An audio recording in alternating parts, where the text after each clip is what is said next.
Hi guys! Magandang hapon sa inyong lahat. Maganda rin ang pag-uusapan natin ngayon. At kapupulutan natin to ng aral Educational po ito. Itong pag-uusapan natin. Dating Senate President Franklin Drilon. Naging Senate President po yan Ayon kay Franklin Drilon, posibleng mapatalsik ang tuta ni Marcos na si Tuta Soto sa kanyang pagiging Senate President. Dahil pag hindi ka nagtino, pinairal mo yung katigasan ng ulo mo, Tuta Soto, posible ka raw mapatalsik bilang Senate President. Ayon yan kay Franklin Drilon. Dahil gustong ipaglaban yata ni Soto sa Supreme Court yung kanyang paniniwala sa forthwith. Ayon sa kanya the following day daw ang ibig sabihin ng forthwith. Biruin mo, ang nag-desisyon dyan, 1401. Ibig sabihin, 14, yung mga judge sa Supreme Court, walang bumoto kumontra, 0 nga At mayroong 1, parang nag-abstain o absent yata yun. O siguro nag-abstain. 14 versus Tuta Soto. Ipinipilit niya yung kanyang natutunan sa One Ball University. At pilit na nilalabanan. Ayaw irespeto itong ruling ng Supreme Court. Tignan natin. Sana nga pagpatuloy mo yan para posible ka raw matanggal sa Senate President. Eto, pakinggan natin si dating Senator Franklin Drilon. Hindi lang posisyon ni VP Sara ang nakataya sa impeachment complaint laban sa kanya. Ayon kay dating Senate President Franklin Drilon, posible ring manganib ang liderato ni Senate President Tito Soto. Alamin kung bakit sa Agenda Weekend Report ni Chill Emprido. Yan. Nasa kapangyarihan ng Senate President ang pagtatakda kung kailan sisimulan ng impeachment trial. Ito'y matapos linawin ng Korte Suprema ang interpretasyon ng salitang forthwith. Ayon kay former Senate President Franklin Drilon, bagamat nilinaw ng Supreme Court na ang forthwith ay maaaring mga hulugang within a reasonable time, mananatili pa rin discretionary ng Senado ang interpretasyon nito. Aniya, kung magpapasya si Senate President Tito Soto na simulan agad ang trial, mananatili iyon maliban na lang kung mababaliktad ng mayorya ng Senado ang kanyang desisyon. The rule in statutory construction is you give the word its ordinary meaning. Now, forthwith, what does it mean immediately now? But the Supreme Court said, no, it's not necessarily so. But they said that it is discretionary and the interpretation of the Senate is superior as to when they will convene. In other words, they recognize the jurisdiction of the Senate insofar as the interpretation of forthwith. Yan Ibig sabihin ng Supreme Court, kung ano ang maging ruling ng Senado, kung ano yung mapagkasunduan nila tungkol sa forthwith, igagalang naman daw ng Supreme Court. Malinaw, no? Pero itong si Soto, napaka-unfair, no? yung ruling ng Supreme Court, ayaw niya talagang igalang. Bastos talaga ang hinayupak. Tuloy natin. Nagbabala rin si Drilon na sakaling may senador na kumwestiyon sa ruling ni Senate President Tito Soto at makakuha ito ng suporta ng mayorya sa plenaryo, maaaring malagay sa alanganin ang kanyang posisyon. It is a judgment call of the Senate President which can be reversed with the plenary. But until the plenary reverses it, he sets the date. Okay. We start convening tomorrow. If somebody questions it and says you are wrong, Mr. Senate President, if one senator says and that senator who questioned Senator Soto would have the majority, then Senator Soto can say goodbye to the Senate presidency. Goodbye. Samantala, binigyang din ni Drilon na ang pinakamahirap na bahagi ng impeachment case laban kay Vice President Sara Duterte ay ang pagkuha ng sapat na boto para mahatulan siya sa Senado. Kailangan kasi ng hindi bababa sa 16 na senador o 2/3 vote para magkaroon ng conviction sa impeachment trial. Kung pagbabatayan daw ngayon ang kasalukuyang political alignment sa Senado, may humigit kumulang 9 na senador na posibleng bumoto ng pabor kay Duterte. Para sa Agenda Yun. Weekend, Sheila Emprido, Okay. Abante. So, maliwanag naman yung paliwanag ni Franklin Drilon na kapag ipinilit ni Soto yung kanyang version, yung natutunan niya sa one ball, at mag-question ang isang senador, para ka makapag-ruling, pwedeng i-break yung Senate at pagbotohan yan. No? Dahil hindi lang talaga si Soto ang masusunod dyan. Buong Senate po ang masusunod dyan. Nung nakaraan, nag-caucus sila. Ewan ko kung ano napag-usapan nila. Kung ano yung meeting nila doon sa isang restaurant yata yun. Baka napag-usapan na nila yan tungkol sa fourth wheel. Hindi natin alam. Pero kung sakali may mag-question at katigan yung nag-question, maaring mapatalsik itong si Soto. Ayun na yung number eh. Kapag kumontra yung mga senador, hindi po pwede yan tuta. Hindi po pwede, hindi kami papayag dyan. Pag nagpumilit siya, pwede na siyang mapatalsik. At sana nga, mapatalsik siya. Kasi, sa mga abogado po, napapanood nyo naman siguro ito, naririnig nyo ito, kahit sa debate sa Senado, sa Kongreso, kino-quote nila, madalas kino-quote ito ng abogado, yung mga nakaraan, mga dating ruling ng Supreme Court, kino-quote po nila yan. Halimbawa, may legal matter silang pinagdidebatihan. Sinasabi nila, ito pong legal matter na to na pinagdidiskusyonan natin, may ruling na po ang Supreme Court dito. Ibig sabihin na pagpasyahan na, nahatulan na itong legal matter na to. In fact, versus ganon, di ba? Si ganito versus ganyan yung mga naririnig natin sa abogado eh. So, kinukote nila, ginagalang nila yung dating ruling. Eto si Tuta Soto, palibhasa napakatigas ng ulo. Hindi ko alam kung yung utak nito, no? Yung mga ugat-ugat niya sa utak, baka nagbara-bara na eh. Ingat ka. Ano pa naman ngayon? Mainit ang panahon. Wag naman sana. Pero, nagkakawindang-windang na yung utak ni Soto eh. Tapos, dito nga sa, kung mangyayari nga na maipasa yung impeachment complaint diyan sa Senado, yung bilang po ng 2/3 alanganin. Ayon din kay Franklin Drilon, talagang malaki ang posibilidad na maabsuelto si VP Sara.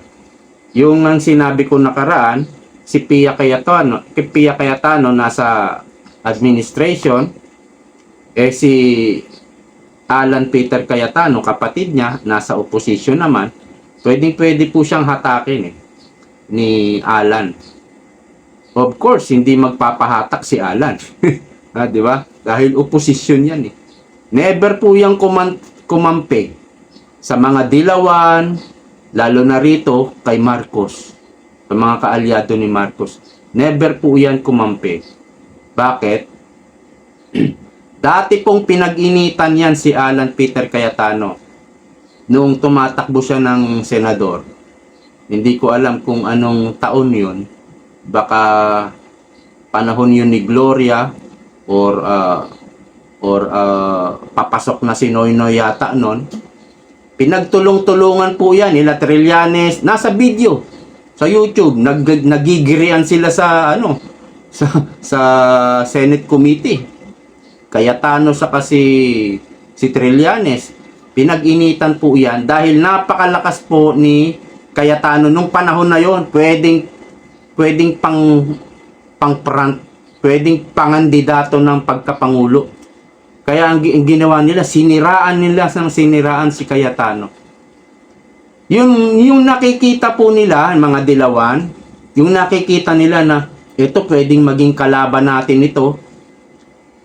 Ang technique nila, ang strategy nila, manira. Pero, yung mga dilawan, wala silang pinopromote na inihahanda na ito yung manok namin. Ha? Pang presidente namin ito. Wala silang ganon. Wala silang pinopromote, pinapalakas na isang kandidato. Ang technique nila, manira talaga. Yung nakikita nila, ito may potential to. Pwedeng maging kalaban ito. Siraan na natin, maaga pa lang. Ganyan po ang ginawa kay Jinggoy, kay Bong Revilla, kay Cayetano. Ganyan din po ang ginawa. Yan po ang style ng mga dilawan. Talagang sobrang panis na panis yung kanilang technique, no? At meron lang po akong ibabahagi sa inyo. Napaka-importante rin po nito bago tayo bumalik sa topic natin. Ito po, London-based Oxford Economics advise investors to avoid Philippine stocks. Napakasaklap po nito. No? Napakasaklap. Winawarningan niya yung mga investors na wag muna kayong sumali, maglagak ng pera dyan sa Philippine stocks. Basahin natin yung ibang report. Ito, investors urge to avoid PH stock. Masaklap po yan. Amid rising economic risk, Oxford Economics Unit. Isang unit ng London-based Oxford Economics ang nagbabala sa mga investors na iwasan muna ang Philippine stocks at panatilihing mababa ang exposure sa local assets dahil tumitinding economic risk. Ayon sa ulat, nakakaranas ang ekonomiya na tinatawag na double hit. Hindi ko alam yung termino na yan. Pang stocks exchange po yung termino na to. Ang pagtaas ng interest rate ng Bangko Sentral ng Pilipinas kasabay ng paghina ng ekonomiya at iba pang issue na nakakaapekto sa kumpiyansa ng merkado. Ayun pala yung double hit, no? Pagtaas ng interest rates ng BSP at paghina ng ekonomiya, yun pala yung double hit. Binanggit din ang posibilidad ng isang policy trap kung saan ang paghihigpit sa monetary policy habang bumabagal ang growth ay maaaring magpalala ng economic slowdown, magpahina sa piso. Ayan, nangyayari na. Magdulot ng panibagong rate hikes. Dagdag pa rito, patuloy na pinapabigat ng mataas na inflation, mahinang piso at epekto ng Middle East conflict sa oil prices ang sitwasyon. Samantala, ang Philippine Stock Exchange Index ay bumagsak sa mahigit 5 buwan na mababa. 5 buwan low. Ito po, pinasinungalingan pa nila ito nakaraan. Na? May nagsalita yung dating official na si Guidote. Sinabi niya, bumabagsak ang Philippine stocks. Pinasinungalingan pa ni Anticleria. Hindi raw totoo yan. Katunayan, ganito, ganyan, ganito, ganyan. Ha? Hanggang sa hindi na nila ma-deny. Hanggang sa inamin na nila, oo, bumabagsak po. Tingnan mo mga ugaling kawatan, no? Ayaw pa aminin eh. Gusto pang itago, gusto pang lokohin ang taong bayan. Ayan. Yan po ang nangyayari, Soto. Tuta Soto. Ito, bumabagsak ang Philippine Stock Exchange. Bumabagsak. Pero ang nasa isip ni Soto, puro pamumulitika. Sana nga, mangyari ito yung sinabi ni Drilon na mapatalsik ka sa pagiging Senate President. At meron pa tayong isang ibubulgar. Ito, matindi rin ito. Nakakapanghina din po ito. Ito po, ayon po kay Congressman Robert Nasal. Ito po yung asawa ni Congresswoman Herrera. Yung maliit na maputi, tisay na cute. Yan, asawa ni Congressman Herrera. Robert Nasal highlights printing and binding budget as one of the several massive jumps in miscellaneous government expenses from 2023 to 2024. Tignan nyo, we spent 2.9 billion to 3.9 billion para lang sa mga miscellaneous printing, binding, overpriced po. Panahon pa po ito ni Tambaloslos. Siguradong kanya-kanyang bitbitan ng maleta yan.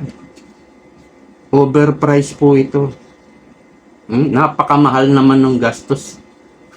Bilyon-bilyon para lang sa printing, kung ano-ano. Diba? Wala ba silang sariling printing? Tinta lang yan saka papel. Diba? Tapos, konting kuryente. Kita nyo yung mga pinagagawa. Basta makagawa lang sila ng pera. Ayan, wala silang pakialam sa taong bayan talaga. Kagaya mo, Soto. May araw ka rin, may panahon din para sa'yo. Manalo lang talaga si BP Sara. Isa ka sa hihimas ng rehas. Tumanggap ka ng pera, diniliver sa bahay mo sa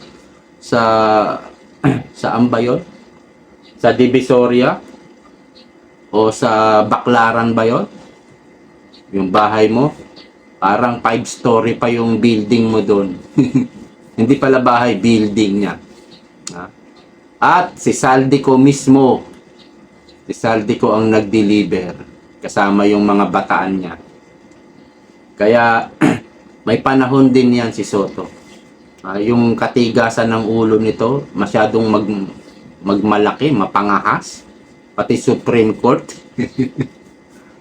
Di makipag-debate ka sa Supreme Court. Pumunta ka kaya ng Supreme Court. Debatihin mo yung mga... Hindi ka namang abogado. Nakakatawa, di ba? Ang kapal ng muka, kupal na kupal. Kupal na kupal itong si Soto. Anyway, hanggang dito na lamang po. Maraming salamat sa patuloy na pagsuporta. See you next time. Bye-bye!